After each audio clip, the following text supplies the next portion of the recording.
ಗಬ್ಬೂರು ಗ್ರಾಮದಲ್ಲಿ ಅದ್ದೂರಿಯಾಗಿ ನಡೆದ ಬೂದಿ ಬಸವೇಶ್ವರ ಮಹಾರಥೋತ್ಸವ.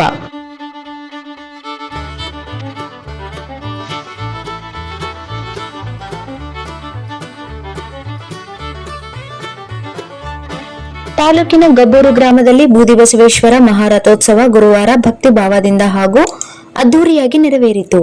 ರಥೋತ್ಸವಕ್ಕೆ ಸುತ್ತಮುತ್ತಲಿನ ಗ್ರಾಮಗಳು ಹಾಗೂ ಹೊರ ಜಿಲ್ಲೆಗಳಿಂದ ಸಾವಿರಾರು ಭಕ್ತರು ಆಗಮಿಸಿ ದೇವರ ದರ್ಶನ ಪಡೆದು ಸಂಭ್ರಮಿಸಿದರು. ಪೀಠಾಧಿಪತಿ ಬೂದಿ ಬಸವ ಶಿವಾಚಾರ್ಯರು ಮಠದ ಕರ್ತೃಗದ್ದಿಗೆಯಿಂದ ಹೊರಟು ಗ್ರಾಮದೊಳಗಿನ ಮಠವನ್ನು ತಲುಪಿದರು. ನಂತರ ಹರಗುರು ಚರಮೂರ್ತಿಗಳ ಸಮ್ಮುಖದಲ್ಲಿ ಸಕಲ ವಾದ್ಯ ವೈಭೋಗದೊಂದಿಗೆ ಗ್ರಾಮದ ಪ್ರಮುಖ ಬೀದಿಗಳಲ್ಲಿ ಮೆರವಣಿಗೆ ನಡೆಸಿ ರಥೋತ್ಸವಕ್ಕೆ ಅಧಿಕೃತ ಚಾಲನೆ ನೀಡಲಾಯಿತು. ರಥಕ್ಕೆ ಎಣ್ಣೆ ಸವರಿ ಹರಕೆ ತೀರಿಸುವುದು ಸಂಪ್ರದಾಯವಾಗಿದ್ದು, ಭಕ್ತರು ಬೆಳಿಗ್ಗೆಯಿಂದಲೇ ಹರಕೆ ತೀರಿಸಲು ಮುಗಿಬಿದ್ದಿದ್ದರು. 6 ಚಕ್ರಗಳ ಬೃಹತ್ ರಥವನ್ನು ಮಠದಿಂದ ಸುಮಾರು ಅರ್ಧ ಕಿಲೋಮೀಟರ್ ದೂರದ ಪಾದಗಟ್ಟೆವರೆಗೆ ಭಕ್ತರು ಎಳೆದು ಕೊಂಡೊಯ್ದರು. ರಥದ ಮೇಲೆ ಹಣ್ಣು, ಬರ್ಫಿ ತೂರಿ ಭಕ್ತರು ತಮ್ಮ ಭಕ್ತಿ ಸಮರ್ಪಿಸಿದರು. ರಥೋತ್ಸವದಲ್ಲಿ ರಾಯಚೂರಿನ ಕಿಲ್ಲೆ ಬೃಹನ್ಮಠದ ಶಾಂತಮಲ್ಲ ಶಿವಾಚಾರ್ಯ ಸ್ವಾಮೀಜಿ, ಸೋಮವಾರಪೇಟೆ ಹಿರೇಮಠದ ರಾಚೋಟಿ ವೀರ ಸೋಮನಾಥ್ ಶಿವಾಚಾರ್ಯ ಸ್ವಾಮೀಜಿ, ಸುಲ್ತಾನ್ಪುರ್ ಪಂಚಾಕ್ಷರಿ ಮಠದ ಶಂಭು ಸೋಮೇಶ್ವರ ಸ್ವಾಮೀಜಿ ಭಾಗವಹಿಸಿ ಭಕ್ತರಿಗೆ ಆಶೀರ್ವಚನ ನೀಡಿದರು.